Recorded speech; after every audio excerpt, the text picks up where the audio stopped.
رجیم بسم الله الرحمن الرحیم.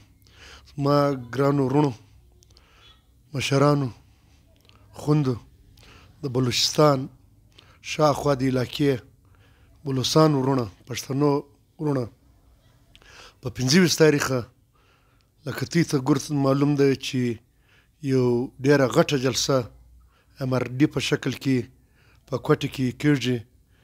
نو زما ګورد بلوچستانیان ته، که پښتانه دي، که ځوانان دي، که بلوڅان ځوانان دي، دوی ته اپیل دی چې دوی دا جلسې کې شرکت وکړي او دا زموږ میلمانه چې را روان دي د باندې څه د غټو سیاسي پارټیانو مشران د هغه وینا واوري او زموږ د سردار اخترجان تقریر واوري، د پښتونخوا ملي عوامي پارټۍ د محمود خان تقریر واوري.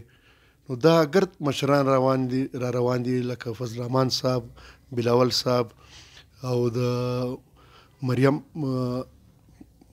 صاحبه، دا ګرد را روان دي. نو ګرد زه اپیل کوم چې دغه جلسه اټینډ کړي. نو د بلوچستان د خوا به زموږ د علاقې د خوا یو به ښه میسیج ورسي مرکز ته چې وایي دا بلوچستان که پښتون دی، که بلوڅ دی، که سیټلر دی، که هزاره دی، دا په یو اواز دی، په یو اتفاق دی. نو ستاسو زه هیله کوم چې تاسو دا جلسې ته به راسئ. والسلام.